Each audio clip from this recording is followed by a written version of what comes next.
Welcome back, everybody. Welcome to my YouTube channel. My name is George. Today we're going to be talking about the EOS RP. I am currently filming with the EOS RP.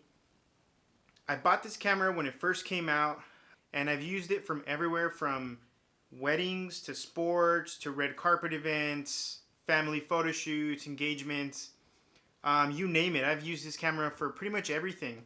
I've even made some videos with this.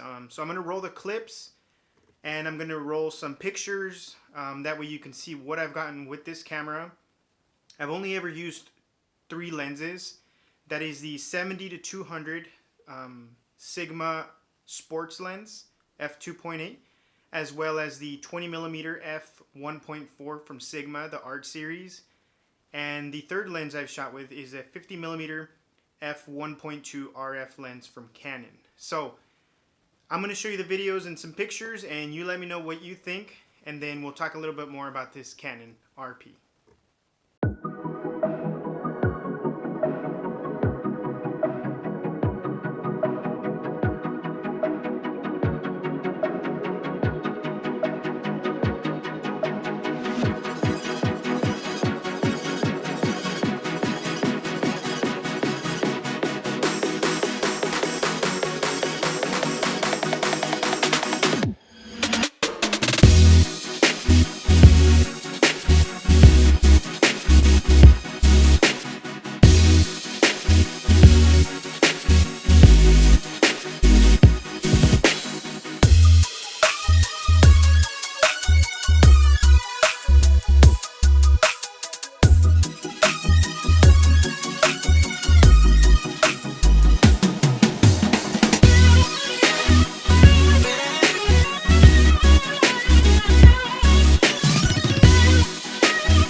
Okay, so as you can see, I've done quite a bit of work with this camera, and it's been amazing. Before this camera, I had the Canon 7D Mark II. Jumping into the mirrorless, it's been a game changer for me. Now, I do have the Canon EOS R5 on order, and I should be getting it here on the 30th, hopefully, if it's available, since it's been back ordered. So many people placed their orders, so I'm not sure if I'm going to be able to get mine. However, I do have a wedding on the Saturday right after I get the camera. So if I get the camera, I'm going to be showing you guys some wedding footage, if not maybe even some family portraits with the Canon EOS R5, and let you know my first thoughts on that. But for today, Canon EOS RP has done an amazing job. I have used the Canon EOS R, and my personal opinions on that one versus the RP is I like the RP a little bit more than I do the R. Now the megapixels are completely different. This one's I think 24-ish or something like that.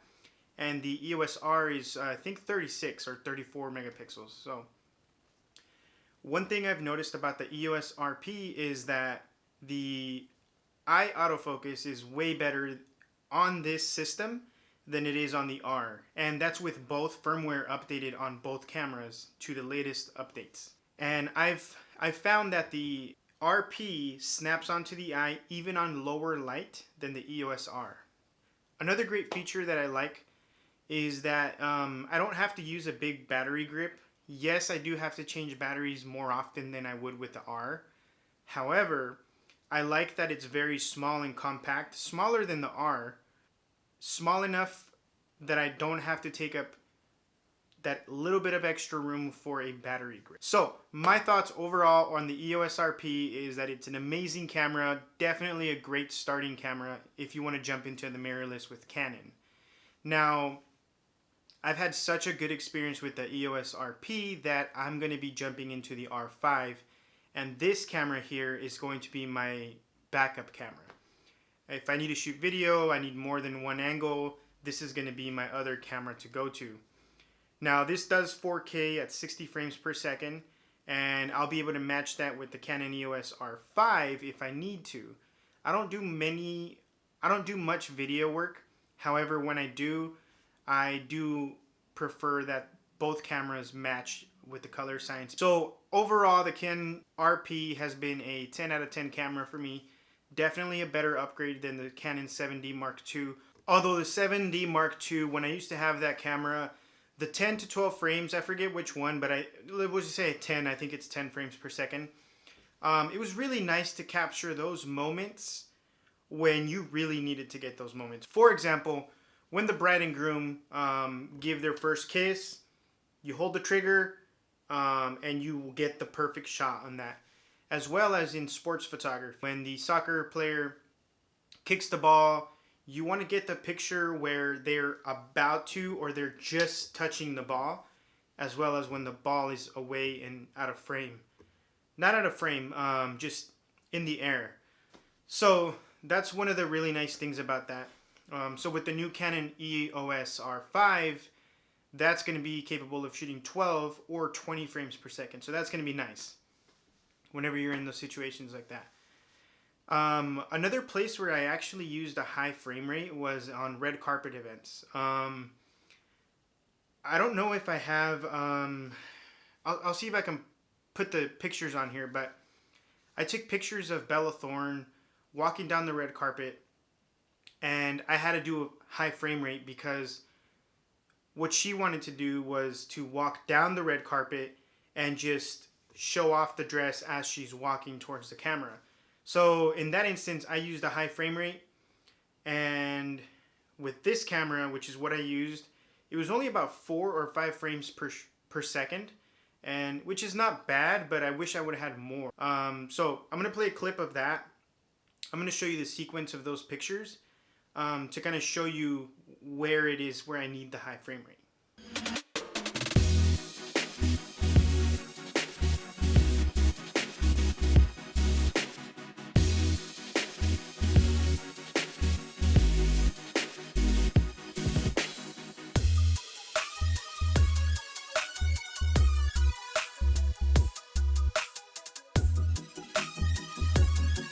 So now that you've seen the pictures and all of the work that I've been doing with this camera, I can't wait to get the EOS R5 in my hands and see what I can do with that camera.